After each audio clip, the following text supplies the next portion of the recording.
প্রিয় দর্শকবৃন্দু, আজ আমি আপনাদের কাছে উপস্থিত হয়েছি যে বিষয়টি জানার জন্য।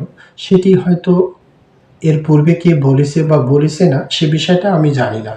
তবে বাস্তবতা জীবনে যে উদ্দেশ্যে আপনাদের সামনে উপস্থিত হয়েছি সেটা হচ্ছে আমাদের সমাজ।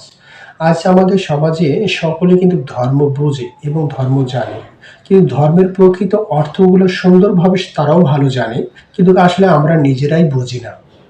এর কারণ হচ্ছে বর্তমান সমাজে বিভিন্ন লোকে বিভিন্ন ধর্ম মতবাদ তৈরি করে এবং নিজেরাই প্রকাশ করে। তাই এখনকার লোকগুলো হচ্ছে এরকমই যে সত্য অপেক্ষা সত্যর ভান বেশি পছন্দ করে, সত্যটাকে লুকিয়ে রেখে সত্যর প্রতিচ্ছবি ফুটিয়ে তোলে।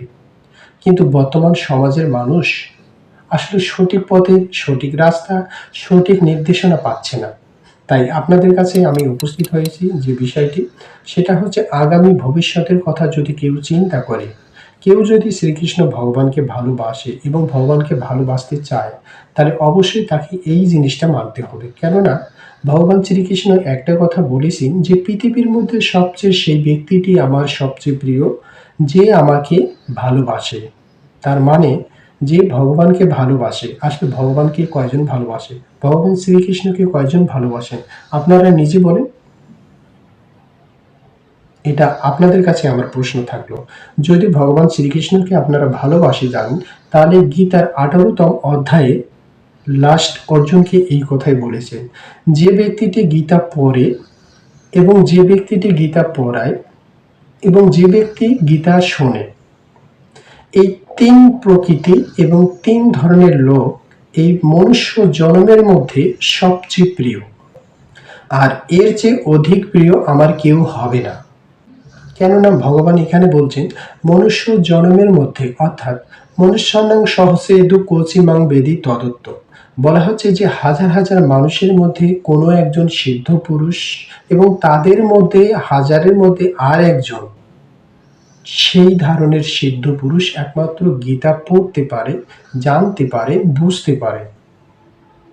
আসলে সকলের মন মানসিকতা এক হয় না, পড়ার মতো উপযোগীও হয় না।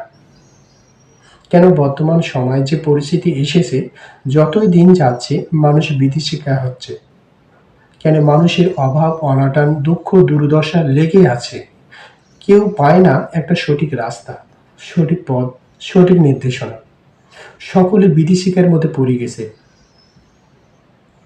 তাই আমাদেরকে সঠিক পথ দেখার এবং সঠিক রাস্তায় নির্ধারিত পথে চলার নির্দেশনা দেওয়ার মতো এমন কোনো ব্যক্তি আছে? কেউ নাই।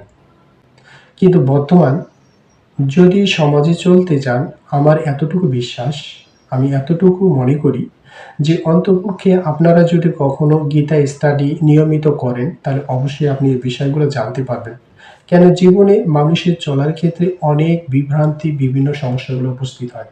তাই সকলের প্রতি আমার একটাই অনুরোধ, যদি কখনো মন চায় বা আবেগ চায় বা কখনো ভালো চিন্তা ভাবনা থাকে, তাহলে আপনাদের যদি সামর্থ্য থাকে, আপনাদের এলাকা ভিত্তিক যদি কখনো সংগঠন থাকে বা নিজেদের মধ্যে যদি কখনো একত্র ভাব নিয়ে কিছু করার পরিকল্পনা থাকে, তাহলে আগামী ভবিষ্যতের জন্য বাচ্চা কাচ্চাদের জন্য গীতা ক্লাস এবং গীতা স্কুল গড়ে তোলা এটা অনিবার্য প্রয়োজন।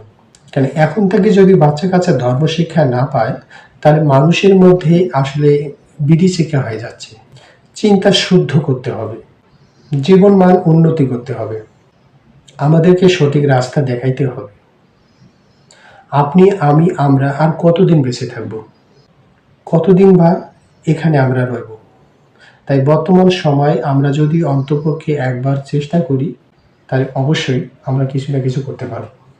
তাই আপনাদের কাছে আমার একটা বিনতি অনুরোধ, যে বিষয়টা আপনার গুরুত্ব সহকারে শুনবেন এবং বুঝবেন।